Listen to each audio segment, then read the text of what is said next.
नमस्कार दोस्तों, मैं Dharmendra Verma online study with DK में आपका बहुत बहुत स्वागत करता हूं। आज है 25 जनवरी और सीटेट का फर्स्ट शिफ्ट का पेपर हो चुका है। हमारे पास प्रश्न आ चुके हैं, टॉपिक आ चुके हैं। आज ईवीएस के काफ़ी प्रश्न मिले हैं। तो आज आपको हम यहाँ पर पर्यावरण, बाल विकास, गणित, हिंदी, संस्कृत के टोटल 57 प्रश्न बताएंगे, जिसमें जो प्रश्न आपके द्वारा पूरे बताए गए उसके उत्तर भी बताएंगे, है ना, और टॉपिक भी बताएंगे किस किस प्रकार का आज टॉपिक पूछे गए, आज का पेपर किस प्रकार का था।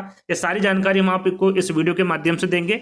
तो यहाँ पर देखिए कि पीडीएफ यदि आपको पीडीएफ चाहिए तो आप हमारे ऐप्स को डाउनलोड कर सकते हैं, ऑनलाइन स्टडी विद डीके को। यहाँ पर आपको ये पीडीएफ तत्काल मिल जाएगी, और यदि आप शाम तक इंतजार कर सकते हैं तो टेलीग्राम पर भी ये पीडीएफ उपलब्ध हो जाएगी। तो दोनों को ज्वाइन कर लीजिएगा, वहां पर ये पीडीएफ आपको उपलब्ध होने वाली है।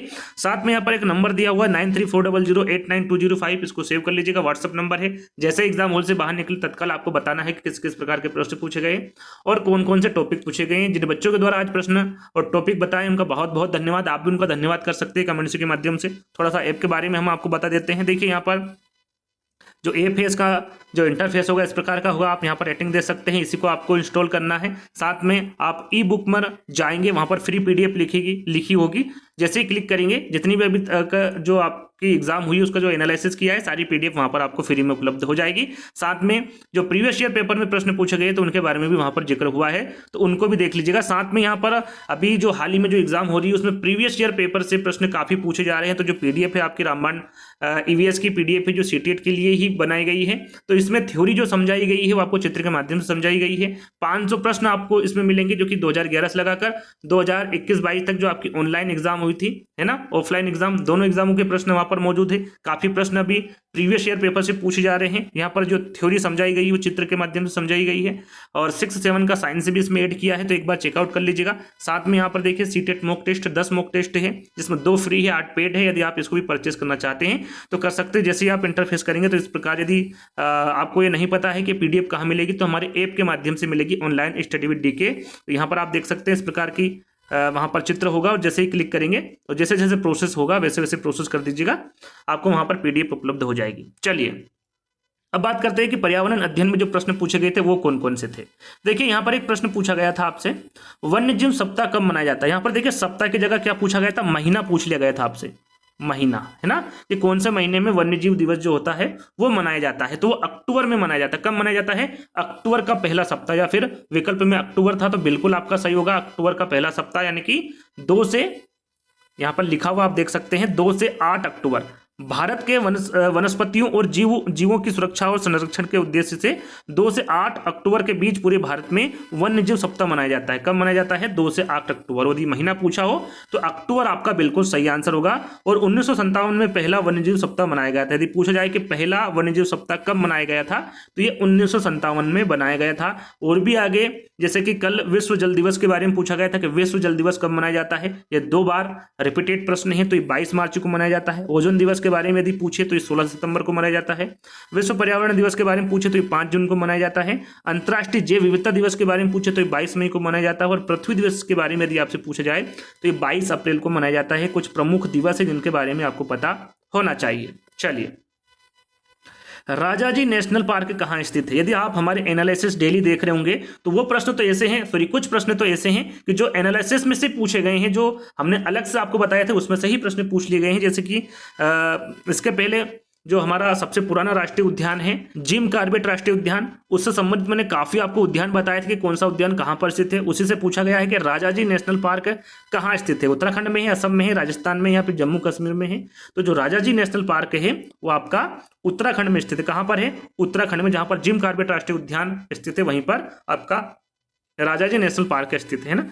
यहाँ पर देखिए उत्तराखंड में कहाँ पर है, तो उत्तराखंड के देहरादून में है। तो राजाजी राष्ट्रीय उद्यान का जो पुराना नाम पूछे कि इसका पुराना नाम क्या है तो आपको पता होना चाहिए, मोतीचूर वन्यजीव विहार इसका पुराना नाम है। और उत्तराखंड में जो राष्ट्रीय उद्यान है उनके बारे में आपको पता होना चाहिए, जैसे कि जिम कॉर्बेट राष्ट्रीय उद्यान सबसे पुराना राष्ट्रीय उद्यान, इसकी जो स्थापना हुई थी 1936 में हुई थी, है ना, ये भी आपका उत्तराखंड में है। नंदा देवी राष्ट्रीय उद्यान ये भी उत्तराखंड में है। राजाजी राष्ट्रीय उद्यान ये भी उत्तराखंड में है। फूलों की घाटी राष्ट्रीय उद्यान ये भी उत्तराखंड में है। गंगोत्री राष्ट्रीय उद्यान ये भी उत्तराखंड में है।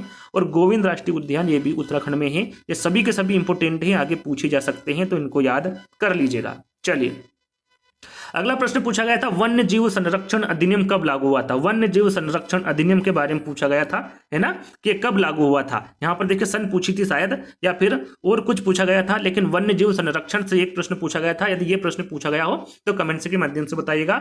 और सबसे एक छोटी सी रिक्वेस्ट है कि जिनका आज पेपर था, ये वीडियो देख रहे हैं, तो इनसे एक छोटी सी रिक्वेस्ट है कि जिस प्रकार के प्रश्न मैं यहाँ पर नहीं बता पा रहा हूँ या फिर टॉपिक के बारे में नहीं बता पा रहा हूँ, आप कमेंट्स के माध्यम से बताइएगा। सर जो आपने बताए हैं वो तो आए थे, लेकिन अलग से जो प्रश्न है वो भी आप कमेंट्स के माध्यम से बताइएगा। और सभी से मैं आग्रह करूंगा कि एक बार चेकआउट जरूर कर लीजिएगा कमेंट्स को, ताकि जो बच्चे बाकी के प्रश्न यदि बता रहे हैं तो उनको भी एक बार पढ़ लीजिएगा। तो वन्य जीव संरक्षण अधिनियम दिवस पूछा गया था, तो आपका सही आंसर क्या होगा, 1972, है ना। ये कब अधिनियम कब लागू हुआ था, 1972 में लागू हुआ था। थोड़ी सी जानकारी मैं आपको दे देता हूं कि भारत के वन्य जीवों की सुरक्षा और संरक्षण के लिए 1972 में वन्य जीव संरक्षण अधिनियम बनाया गया था। किसके लिए बनाया गया था, ये वन्य जीवों की सुरक्षा और संरक्षण के लिए बनाया गया था। कब बनाया गया था, 1972 में। और भारत सरकार द्वारा पारित अन्य महत्वपूर्ण पर्यावरण और जैव विविधता अधिनियम के बारे में आपको पता होना चाहिए। आगे जरूरी नहीं कि इसी के बारे में पूछा जाए, जैव विविधता अधिनियम के बारे में पूछा जा सकता है। ये 2002 में लागू हुआ था। पर्यावरण संरक्षण अधिनियम 1986, वायु अधिनियम जिसे प्रदूषण की रोकथाम और नियंत्रण अधिनियम भी कहा जाता है, यह 1981। वन संरक्षण अधिनियम यह है 1980। सन याद रखिएगा, आगे पूछा जा सकता है ना। और जल रोकथाम और प्रदूषण नियंत्रण अधिनियम ये 1974। तो आपको इनका सन याद रखना है कि ये इनकी जो शुरुआत हुई थी या फिर जो ये लागू हुए थे ये कब हुए थे, है ना। आगे हम बात करेंगे जारवा जनजाति। देखिए जारवा जनजाति के बारे में आज एक प्रश्न पूछा गया था कि जारवा जनजाति कहाँ पाई जाती है। ये प्रश्न आज पूछा गया था। छत्तीसगढ़ में पाई जाती है, अंडमान एवं निकोबार में, नागालैंड में या फिर असम में। तो ये पाई जाती है जारवा जनजाति अंडमान एवं निकोबार द्वीप समूह में आपकी ये जनजाति पाई जाती है। यदि आपने ये क्लिक किया है तो बिल्कुल सही आंसर होगा अंडमान एवं निकोबार। देखिए खेजड़ी से प्रश्न आया था कि जो खेजड़ी का पेड़ है वो निम्नलिखित में से किस राज्य में प्रमुख रूप से पाया जाता है। तो इसके बारे में तो आपको सभी को पता होगा, सरल सा प्रश्न पूछा गया था। गुजरात, झारखंड, राजस्थान, उड़ीसा। तो आपको सभी को पता होगा राजस्थान इसका सही आंसर होगा, है ना। और इसी नाम पर गांव का नाम भी है खेजड़ली, है ना, खेजड़ली या फिर खेजड़ली। ये राजस्थान के जोधपुर जिले का एक गांव है और शहर का नाम खेजड़ी के पेड़ों से लिया गया है, जो कभी उस गांव में बहुत ज्यादा मात्रा में पाए जाते थे, प्रचुर मात्रा में पाए जाते थे। चलिए अब यहां पर देखिए थीम से आज 2 प्रश्न पूछे गए हैं। प्राथमिक स्तर पर पर्यावरण अध्ययन की थीम आपसे पूछी गई थी, विकल्प और हो सकते हैं लेकिन प्रश्न यही था, है ना। प्राथमिक स्तर पर पर्यावरण अध्ययन की थीम पूछी गई थी कि इनमें से कौन सी थीम है, जल, मौसम, सामग्री या फिर जानवर। तो यहाँ पर सीधा सीधा है, जैसे कि हमने पहले भी जो आपको हमने एनालिसिस बताए थे उसमें सारी जानकारी दी थी, फिर से एक बार और बता देते हैं, है ना। तो जल यहाँ पर आपका सही आंसर होगा। जल क्या है, थीम है। थीम जो है वो कितने प्रकार की होती हैं, आपको बताया था। थीम 6 प्रकार की होती हैं और उप थीम कितने प्रकार की होती हैं, 4 प्रकार की होती हैं। अब थीम कौन कौन सी 6, उप थीम कौन कौन सी है, आप यहाँ पर देख सकते हैं। तो पहली जो थीम होगी आपकी वो होगी परिवार एवं मित्र, है ना, परिवार एवं मित्र। दूसरा है आपका भोजन, तीसरा है आश्रय, चौथा है पानी, 5वां है यात्रा और छठा है चीजें जो हम बनाते और करते हैं। ये 6 प्रकार की थीम होती हैं। यदि उप थीम के बारे में पूछे तो परिवार एवं मित्र की 4 उप थीम है। किसकी है, परिवार एवं मित्र की 4 उप थीम है। कौन कौन सी है, संबंध है, कार्य और खेल है, जानवर है और पौधे हैं। 4 उप थीम है किसकी है, परिवार एवं मित्र की। आगे भी इससे संबंधित प्रश्न पूछा गया था कि निम्नलिखित में से क्या पर्यावरण अध्ययन की थीम कौन सी नहीं। यहाँ पर देखिए पर्यावरण अध्ययन की थीम कौन सी नहीं है, ये प्रश्न आज पूछा गया था, है ना। 2 प्रश्न थे थीम से संबंधित। परिवार एवं मित्र है, हम चीजें कैसे बनाते हैं, आवास है या फिर जानवर और पौधे हैं। तो अभी मैंने आपको बताया जानवर और पौधे क्या है, ये उप थीम है, थीम नहीं है। तो 4th वाला विकल्प आपका सही होगा। परिवार एवं मित्र, हम चीजें कैसे बनाते हैं और आवास, ये तीनों की तीनों ही थीम है, ना कि उप थीम है। तो 4th वाला विकल्प आपका यहाँ पर सही होगा, है ना। थीम कौन सी नहीं है इसके बारे में पूछा गया था। विकल्प चेंज हो सकते हैं लेकिन प्रश्न इस प्रकार का पूछा गया था। चलिए देखिए आज फिर बंगाल की खाड़ी से जो निकटवर्ती राज्य, बंगाल की खाड़ी से जो निकटवर्ती राज्य हैं, जो जुड़े हुए राज्य हैं, उनके बारे में पूछा गया था। तो इससे पहले जितने भी एनालिसिस है उसमें हमने लगभग 12 से 13 राज्यों के बारे में बताया था। अरब सागर की खाड़ी से बंगाल की खाड़ी के जो निकटवर्ती राज्य सभी के बारे में बताया था। यदि आप एनालिसिस देखेंगे तो डेफिनेटली उसमें से भी आपके प्रश्न फंसेंगे, आएंगे। तो सभी एनालिसिस देख लीजिएगा एक बार। एक वीडियो हमने कल ही अपलोड किया है आपका 28 दिसंबर से 24 जनवरी तक जितने भी प्रश्न पूछे गए वो सारे के सारे एक ही वीडियो में आपको उपलब्ध हो जाएंगे। लिंक डिस्क्रिप्शन में दे दूंगा, उसको जाकर देख लीजिएगा, काफी हेल्प मिलेगी। आने वाले एग्जाम में उससे संबंधित प्रश्न पूछे जा सकते हैं। तो 3 राज्यों का वह समूह जिनके किसी किनारे पर बंगाल की खाड़ी यहाँ पर पूछा गया है कि बंगाल की खाड़ी के निकटवर्ती राज्यों के बारे में बताना है आपको, है ना। आंध्र प्रदेश, महाराष्ट्र, तमिलनाडु है, ओडिशा, केरल, तमिलनाडु है, ओडिशा, आंध्र प्रदेश, तमिलनाडु, या फिर केरल, कर्नाटक, तमिलनाडु है। तो यहाँ पर आपका सही आंसर होगा, यहाँ पर देखिए मैंने केंद्र शासित प्रदेश को भी जोड़ा है, तीसरा वाला विकल्प होगा ओडिशा, आंध्र प्रदेश, तमिलनाडु। बंगाल की खाड़ी के तट के साथ भारतीय राज्य और केंद्र शासित प्रदेश कौन कौन से हैं? पश्चिम बंगाल है, उड़ीसा है, आंध्र प्रदेश है, तमिलनाडु है, पुडुचेरी है, अंडमान निकोबार द्वीप समूह है। ये सभी बंगाल की खाड़ी के तट से सटे हुए राज्य है ना। आगे हम बात करें तो बहुत सारे राज्यों के बारे में देखिए, यहाँ पर तारीख भी डली हुई है, चित्र मैंने खींचा था, है ना, लिया था। तो 28 दिसंबर से 24 जनवरी की जो पेपर हुए थे इसके बीच में, इसके बारे में हर एनालिसिस में मैंने बताया था, जहाँ पर निकटवर्ती राज्यों के बारे में पूछा गया था, सभी में ये PDF आपको मिलेगी। तो बंगाल की खाड़ी से लगे जो राज्य है वो पश्चिम बंगाल है, उड़ीसा है, आंध्र प्रदेश है, तमिलनाडु है। अरब सागर की बात करें तो गुजरात है, महाराष्ट्र है, गोवा है, कर्नाटक है, केरल है, तमिलनाडु है। जम्मू कश्मीर की बात करें तो हिमाचल प्रदेश है और पंजाब है ना। और भी यहाँ पर राज्य हैं। मिजोरम की हम बात करें तो त्रिपुरा, असम, मणिपुर है। पंजाब की हम बात करें तो जम्मू कश्मीर, हिमाचल प्रदेश, राजस्थान, हरियाणा है। उत्तराखंड की बात करें तो हिमाचल प्रदेश, उत्तर प्रदेश है। राजस्थान की बात करें तो पंजाब है, हरियाणा है, उत्तर प्रदेश है, मध्य प्रदेश है, गुजरात है। उत्तर प्रदेश की बात करें तो हिमाचल प्रदेश, उत्तराखंड, हरियाणा, राजस्थान, मध्य प्रदेश, छत्तीसगढ़, झारखंड, बिहार, नई दिल्ली जो कि केंद्र शासित प्रदेश है। ये सभी के सभी उत्तर प्रदेश के निकटवर्ती राज्य है। मध्य प्रदेश की हम बात करें तो उत्तर प्रदेश, छत्तीसगढ़, महाराष्ट्र, गुजरात, राजस्थान है। असम की हम बात करें तो पश्चिम बंगाल, अरुणाचल प्रदेश, नागालैंड, मणिपुर, मिजोरम, त्रिपुरा, मेघालय है। तेलंगाना की बात करें तो छत्तीसगढ़, आंध्र प्रदेश, कर्नाटक, महाराष्ट्र है। गुजरात की हम बात करें तो राजस्थान, महाराष्ट्र, मध्य प्रदेश है। मध्य प्रदेश के बारे में अभी हमने आपको बताया था। आंध्र प्रदेश के बारे में पूछा गया है हाल ही में। ओडिशा, छत्तीसगढ़, तेलंगाना, कर्नाटक और तमिलनाडु ये आंध्र प्रदेश के निकटवर्ती राज्य है। तो इन सभी के बारे में आपको जानकारी होना चाहिए। इसकी PDF आपको चाहिए तो आप हमारे ऐप से डाउनलोड कर सकते हैं, वहां पर इसको पढ़ सकते हैं, आराम से पढ़ लीजिएगा, है ना। और ऐप को जरूर डाउनलोड कर लीजिएगा। आगे हम बात करें तो निम्नलिखित का मिलान करना था आपको, है ना। यहाँ पर एक तरफ राज्य दिए हुए थे और दूसरी तरफ सामान्य घर दिए हुए थे। ये प्रीवियस ईयर का पेपर है और उसी में से ये प्रश्न पूछा गया है, ऐसा का ऐसा ही पूछ लिया गया है। तो प्रश्न कुछ इस प्रकार था कि असम में किस प्रकार के घर बनाए जाते हैं, लद्दाख में। कल जो हमने वीडियो बनाई थी 28 दिसंबर से 24 जनवरी तक जितने भी प्रश्न पूछे गए थे पर्यावरण और बाल विकास में, सभी के सभी उसमें इंक्लूड किए हैं। ये प्रश्न भी वहां पर था, यदि आपने देखा हो तो बिल्कुल आप सही आंसर करके आए होंगे। तो असम में किस प्रकार के घर बनाए जाते हैं, लद्दाख में, मनाली में, राजस्थान में। तो यहाँ पर सही जोड़ी आपको मिलान करना थी। तो जो असम है इसमें किस प्रकार के घर बनाए जाते हैं, तो इसमें मजबूत बांसों के बने घर होते हैं, ढालू छतें होती हैं। बात करें लद्दाख की तो लद्दाख में जो घर बने होते हैं वो पत्थर के बने होते हैं और फर्श छतें लकड़ी की बनी होती हैं। इस प्रकार के घर कहाँ के बने होते हैं, लद्दाख के बने होते हैं। मनाली, हिमाचल प्रदेश की हम बात करें तो इसमें जो घर बने होते हैं वो पत्थर या फिर लकड़ी के बने होते हैं, उनकी जो छतें होती हैं वो ढालू होती हैं। राजस्थान की हम बात करें तो राजस्थान में गर्मी बहुत होती है, तो यहाँ पर मिट्टी के घर होते हैं, कटीली झाड़ियों की बनी छतें होती हैं। तो इस प्रकार यदि आप मिलान करेंगे तो पहला वाला विकल्प ही आपका सही होगा और ये प्रश्न आज पूछा गया था। चलिए अगला प्रश्न पूछा था कि दिल्ली से मुंबई के बीच के राज्य कौन कौन से हैं। दिल्ली से मुंबई के बीच के राज्य के बारे में पूछा गया था। तो इसके बीच में आपका उत्तर प्रदेश है, हरियाणा है, राजस्थान है, मध्य प्रदेश है और गुजरात है। ये प्रश्न अभी हाल ही में पूछा गया था, फिर से रिपीट हुआ है। तो जितने भी एनालिसिस है उनको देख लीजिएगा। यदि आप एनालिसिस नहीं देखना चाहते हैं तो कल ही हमने एक वीडियो अपलोड किया जिसके बारे में बार बार आपको बता रहा हूँ। 28 दिसंबर से 24 जनवरी तक जितने भी प्रश्न पूछे गए हैं आपके सारे प्रश्न एक ही वीडियो में मिल जाएंगे। 2 घंटे की क्लास है, उसको ले लीजिएगा। काफी प्रश्न आपको वहां पर आने वाले एग्जाम में देखने में मिलेगी। देखिए यहाँ पर अक्षमता पूछी गई थी, पढ़ने और लिखने की अक्षमता कौन सी है, तो वो है आपकी डिसलेक्सिया, है ना। जो डिसलेक्सिया है वो पढ़ने एवं लिखने की अक्षमता है। डिसलेक्सिया से संबंधित एक प्रश्न पूछा गया था। अब बात करें टॉपिक की कि किस किस प्रकार के टॉपिक आज पूछे गए थे। तो एनसीएफ 2005 से पूछा गया था प्रश्न आपका, एनईपी 2020 से पूछा गया था, गोलकुंडा किले से जो डेली प्रश्न पूछा जा रहा है इस प्रकार का आज भी प्रश्न पूछा गया था, है ना। बाल विकास की हम बात करें तो जिन प्याजे, वाइगोत्स्की और कोहलबर्ग के जो नैतिक विकास का सिद्धांत है उससे संबंधित 2-2 प्रश्न सभी से पूछे गए थे, 2-2 प्रश्न।